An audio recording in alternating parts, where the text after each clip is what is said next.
Hi, Simon and Helen. Thank you so much for joining me in this podcast episode. Really appreciate it, guys. So, yeah, it's a pleasure to connect with you. I know last time we spoke about a couple of weeks back and had some few chat. So, I welcome you guys to this show. And how are you today? We're so good. We're happy to be here. Happy to be able to hang out a little bit and chat. It's always a pleasure. Yeah, just landed home, picked up our youngest, and put her with the screen so that we're ready to do a podcast. Yeah, that's great. So yeah, like we have like a wonderful topic to discuss today, which is like how to have like a great relationship with people. So before we get to the topic and have a discussion with you guys, I'd love to know more about you. Like, how did you end up being an entrepreneur in business world? Like, is that something you guys always wanted to start, or like you had a dream or vision? I'd like to hear from Simon first, then I can go from Helen. So otherwise, it doesn't get mixed up. Yeah. Yeah, for sure. No, and that's definitely something that's been in my heart for many years. I do see myself as a bit of a serial entrepreneur in Hmm. the sense that I So moved. do I. Yeah, yeah, see me as that. Yeah. Um, I moved to Copenhagen, 21 years old, wanting to study. And midway through my studies, I started my first company and started doing that, working more with my company and less with my studies. Yeah. Sorry. But yeah, so many different companies, and I love the freedom. I love the creativity, which is the biggest part. I've always been a musician, and a lot of Mm. people have asked me, don't I miss playing music? But I get to be creative every single day because that's really what it is to be an entrepreneur. It's creativity in a different way. So, yeah, I've definitely always had that in me, that craziness it takes to be an entrepreneur. Definitely. Yeah. And I never wanted to be an entrepreneur. Never. Like when we met, Simon was like, maybe you should start your own company. And my only answer was just no, just no, never gonna happen. Um, and I actually, so this is very purpose driven for me, Mhm. that we get to talk about great friendships. I don't see anybody do that. And that is actually why I'm an entrepreneur, because I Hmm. couldn't get a job doing this. No. Right. I couldn't put this on the agenda in the corporate world, finding just somewhere to fit in. So Yeah. I am thriving as an entrepreneur. I'm enjoying it a lot, but it was never a dream of mine. And it was not part of So where I you're saw basically an myself be accidental a entrepreneur, few right? years ago. Yeah. Yeah, or the purpose driven entrepreneur, because I don't, if we didn't have to build a company around this to actually serve people, that but if we could offer it for free, I Mm. would be great doing that. I just Mm, believe that when you want to help people, they have to have skin in the game as well to mm, actually do the hard things that you need to do when you're building friendships. mm. Yeah, that's Yeah. great. Yeah, a lot of people like come up with like entrepreneurship accidental and probably frustration from a job. And a lot of people like they're born to do that. Like uh, case of like a Simon and me, like I was looking after my dad business since age 11, believe it or not, Mm, because he had a cancer and he's like teaching me how to do business. It's like you can be whatever you're gonna be, doctor, engineer, a teacher, whatever it is, but always have like a business on the side. This is could be your main thing. And whatever profession you do, you can do for a free. If you be a doctor, don't charge like a patient for mm, a fee, just do for a fee as like a community worker. So yeah, Mm, that was like a great lesson. So get to that topic we have like in today's hand, which is like having a strong relationship with people. How much mm. importance do you see like having a great relationship could be your family, spouse, or colleague, or your workplace, your clients, important to building a successful business? I believe it's core to Right. building a, a successful business. What I was Mm. I trying to say? Yeah. Because so much you have to be in the right place, Mm, you have to be in a good place to build a successful business. mm, And just studies around loneliness shows you that it takes up a lot of mental capacity and it's actually a health danger to you if you are Mhm. lonely. mm, But also if you are surrounded by relationships full of conflict, that is also going to drain your mental capacity. mm, Yeah. And thirdly, as an entrepreneur, we say hello to the imposter syndrome. We say hello to moving out of our comfort zone all the time and dealing with all the emotional side of being an mm, entrepreneur, which is really real. We need people to share the journey with and to actually feel at home with. Mm. Yeah. Yeah. And I think on top of that, I think entrepreneurs, we often feel like the odd ones out. Not a lot of people understand why someone wants to be an entrepreneur. They feel like it must be something about driving for that extra money or something like that. But a lot of people just see the insecurities and don't get that. And I think as entrepreneurs, for us to be in the right room with the right kind of people, I think that's a mentality we all understand. I want to learn from the right kind of people that can put me in the right spot for me to succeed as a business. But what we sometimes forget as entrepreneurs, being in the right kind of room also means on a social, private level, that people actually understand you and love you for who you are and push you on for that. So to have that right kind of people in your life, both professionally and private, is a massive difference in terms of how well you produce once you're at work, when you're off, etc. So yeah, I think it's a massive thing, no matter if you're extroverted, introverted, outgoing or not. Having the right kind of people in your life is a massive thing. Yes. And lastly, building a business is about building relationships. Yeah. With your customers, with the people that you learn from, or even just building like fellowships around it. Yeah. So if you don't master the art of building relationships, we all know this from the sales funnel as well, that a big part of it is creating trust. Yeah. And that is a relationship. So we need to be very aware of how we do that. Absolutely. Yeah, I totally agree on that. Like, relationship is a main thing, main priority for me. It's been always has been. Either could be a personal life, in the business world, or like a connection. That's why, like, you and me and talking, that's kind of a relationship is building. This is like our second conversation now. Probably we're gonna have like a few more times in coming days. So relationship creates an opportunity, also gives you like building the friendship, building like understanding like what's going on through your mind. Like you and me probably can relate to certain things because you both are like in the same entrepreneurship journey. You can talk about an obstacle you had to go through. Like I can share the same thing, like my obstacle I had to go through. And that way, like you don't feel like alone, like you're not the only one going through the same obstacle you're going through.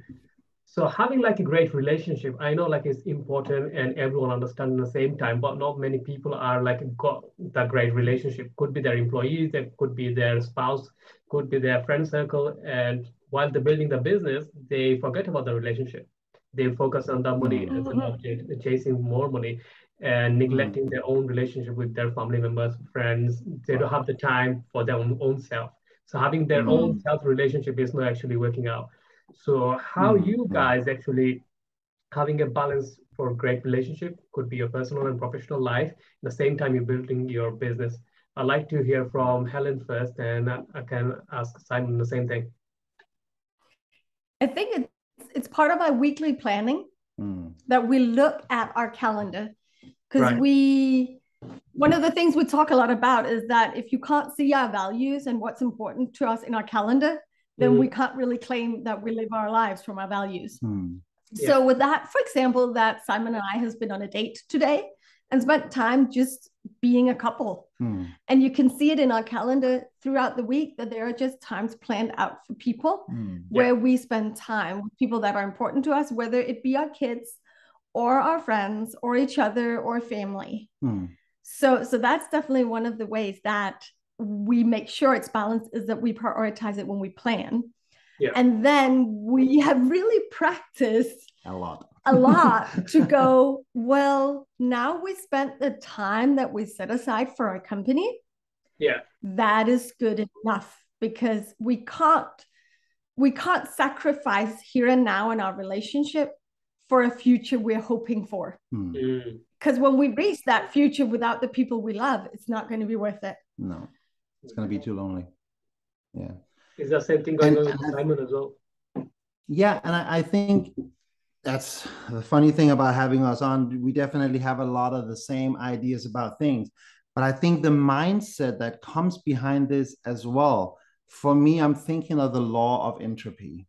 Everything that is not being maintained will decay. There is no such thing as status quo. It just doesn't exist when we're talking friendships, when we're talking buildings, when we're talking our physical bodies. status quo is not a thing. And it's definitely not a thing when you're talking your business. And it's definitely not a thing when you're talking friendships. So having that mindset that you can't just leave it on the shelf for 5 or 6 months, a year, because I'm just doing this, because everything else will then wither, everything else will die off.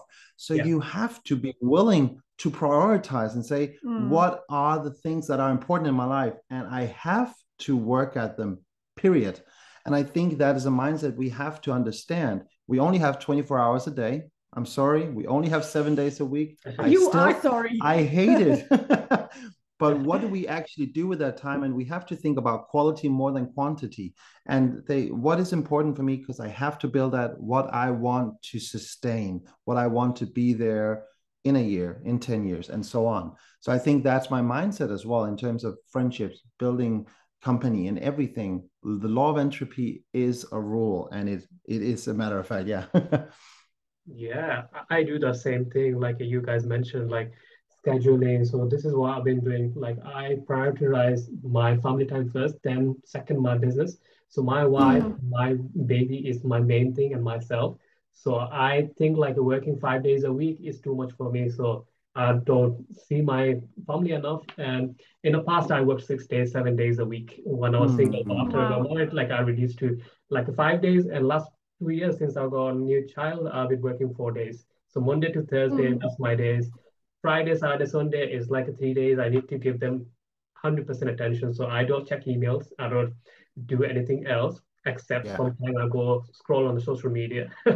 So get some motivation. And I know like where I'm heading to. I'm not looking through like someone else's life. I'm just focusing on like a TikTok videos, and I'll just go for like whoever I actually follow. So probably it's a Gary Vee, probably is and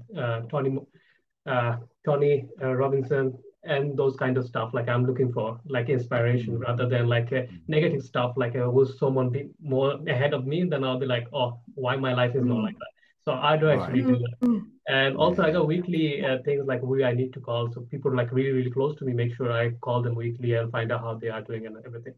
Someone like a distant relative, I give them a call once in a month and see like how they are. So having that kind of relationship. And also when I'm like Monday to Thursday, even then with my family, my spouse, when I'm playing with my child, I'm not looking through my social media. I'm not looking through my phone or checking my emails. I'm having a conversation with them like a proper in the present moment rather than like a double and down. Same with like a team meeting. If I'm talking to one of my employee, I'm having like a proper Zoom call because all of my employees working with virtually. I'm not scrolling my phone or my undivided attention, what they're asking, what they are talking to me, like I'm listening, I'm hearing to them from both my heart and my ears in the same time. A lot of people, they hear it from the ears, but they don't listen to their brain or like a heart in the same time. So that's what my rules as well, like a relationship without that, like there is no point of like you make it. Same with like a Simon, like if you make so much money and you don't have like a partner to share with, what's the point of that? And same with the Helen, like you make so much if Simon is not there for you right now, and there is no point of doing that. So yeah, it's been you have to have like some kind of rule. We've been neglecting our children, our spouse, our employees with like another distraction. We bring our work at home. We bring our family, our workplace. So them together, it doesn't really actually go because you probably had like some kind of fight or argument with your spouse, you bring that in the workplace, and then all of your work day is ruined. And at the same time, something happened in your work, and you bring it to home, and your relationship is fall apart.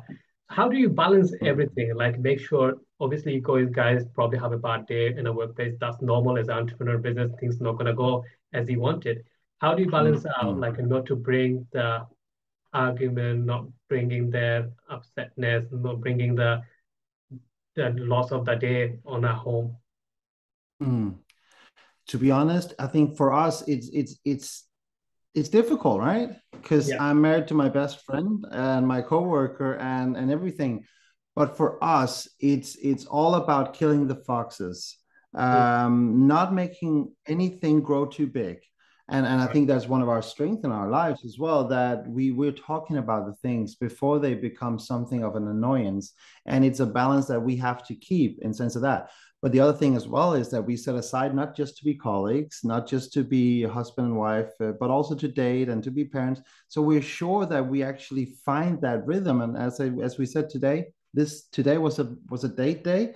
Of course, we spoke a little bit business. We're passionate about it, but we also just take the time to hold hands and be cuddly and all of those things that you have to do when you're a man and a wife.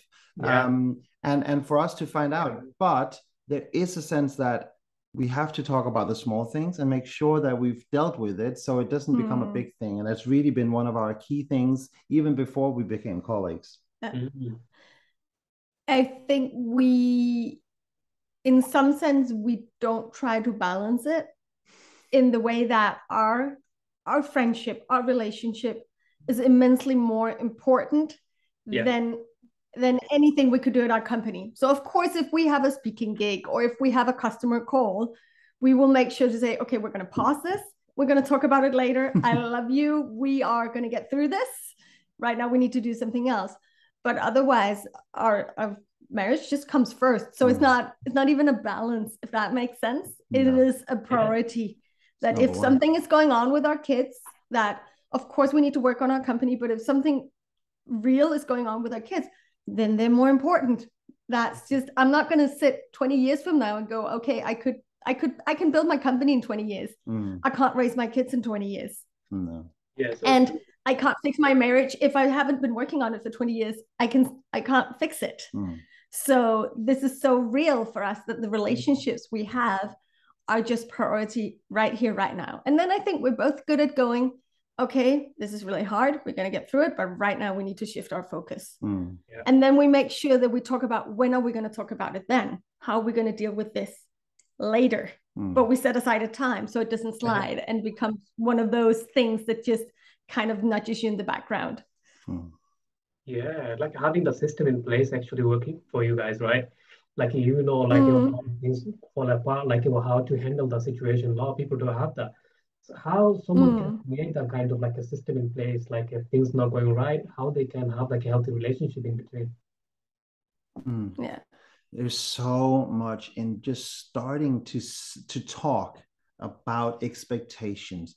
What do you want? And this doesn't matter whether you're a colleague, your coworkers, your friends, whatever it is. Actually being able to sit down and saying, this is what I would like. What would you like? How do you see us working together? What doesn't work? What does work? And there is so much about the vulnerability of actually, and I really don't care what setting we're talking, the vulnerability of saying, this is actually what I need. This is what makes me thrive. Yeah. And then being curious and mature enough to say, and how does that look for you?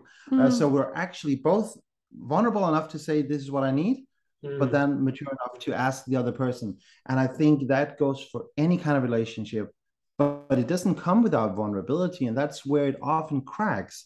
We either don't want to be a burden, or we take up too much space because we're not ready to look at what the other person says. But the vulnerability of saying, this is what I need. Can you handle that? I also think systems in a way of putting into your calendar. Right. And that we forgot to say this. We actually have a weekly on Fridays, we evaluate our week. And we have has it been fun? Have we made a difference? Have we spent our time right? And I think for people I know for a lot of couples that we talk to as well, just setting aside, and if you're starting out, do it once a week and have an hour where if you have busy schedules, you write down, I need to talk about this, I need to talk about this. And there's some beautiful things around this. First off, when you set aside time, you can start by framing what you're going to say, like, we want this to work, so that's why we talk about it. And framing just helps us all relax, but also that setting time aside makes sure that we actually get there and we prioritize it, but we don't talk about it when we're in the red zone. Right. So a system is actually having these weekly meetings where you talk about that. Yeah, that's a great way to think about, right? Like a weekly, we have like a review going on, like in the family, what's going on right, what's going on bad, and what we need to be improved on. That's like a great way to look at it. Yes. And I had this chat with my wife the other day, sometimes I find it like difficult to stress management because of what's going on with my body, because I diagnosed with the IBD and my stress level fluctuate because my immune system. So it's not me stressing out, it's my body stressing out. And normal Mm, something is going on, I can't take it. Even though my son is Mm. of temperature, I can't take it. I get a panic attack because of what's happening with me. It's a small thing is going on. I feel mm, like it's the end of the world. And that's because of that. Like she goes, like write it down what's actually bothering me for the week and review it with her. So she can actually help me mm. like finding out what's Yeah. actually going on. So she's becoming my life coach Oh, now. wow. And Yeah, yeah. it's been a great journey. Then after talking to her like a similar way, like she's been my consulting me. And I was like, yeah, I probably thinking that thing is end of the world, but it's actually not. It's just a minor thing because I'm not able to handle the stress level I have because of whatever Yeah. happening with me, my body. And actually having that kind of discussion with her actually uh, making me so much freer and coping with my anxiety so much better. So more Mm, Mm. men, we especially like Simon can relate with me because we men like we tend to sort out everything ourselves compared to women. They Yes. especially talk to their best friends and like ringing their moms and like what's going on, mom? This is the something I'm crying about today. And what would be like the Mm. advice? Well, men actually don't do that. Like we trying to solve ourselves, and that actually builds Yeah. up anxiety, depression, and feel like a lot of mm. suicide thoughts come along with it because they feel like they're taking overburden. So, what would be advice from both of you? I'd like to ask Simon first. Like, what would be your advice for men, like not sharing everything with their partner and not having that kind of relationship where they able to share something difficult moment they're Mm. having and get some advice from someone? I think the problem sometimes is that men don't understand the value of the relationship that they're actually missing out on. Yeah, We are used to having relationships where we have a lot of buddies. Most men are used to having maybe 20 or 30 buddies from schools, from sports activities, from the yeah, army, wherever you are. And you have a lot of guys and you hang out in bigger crowds, and we have these hierarchies in these crowds where you have the alphas and the betas and someone who just wants to hang around. But it's clear to yeah, see that there's always a leader, and all these things happen, but those are not your intimate relationships, and you're not used to having the depth of a relationship that you can have. So now you're meeting up with a woman, someone that you have fallen in love with maybe, and mm, you're seeing that now there is an intimacy here. So you're seeing something is different from when you're with men, but you don't have a vocabulary to actually do it. You don't have the Mm, understanding of the vulnerability that it takes, because we've never been trained to do that with yeah, our guys. And so, to be honest, a lot of men need to rethink what a friend is, because let me tell you like this, most men don't have friends. yeah, Most men only have buddies. They're not deep enough in their friendship to actually have a friend where it's someone that really knows you. They may have your back if someone wants to beat you up, yeah, but do they actually know you on the day where you hate yourself a little bit and don't want to meet anyone? And mm, that kind of vulnerability, that just takes a lot, that is hard. And understanding the commitment that is something that most men have a hard time with. And I'm not saying that men are stupid and all of that, but I'm just saying it's for most people, most men, it's not part of the culture. It's almost not acceptable. mm, So to go to that depth is a very hard journey for many. It's not impossible. It's yeah, simple skills. It is simple tools that anyone can learn, but it takes some looking inward and some decision making. Do I want this or don't I want this?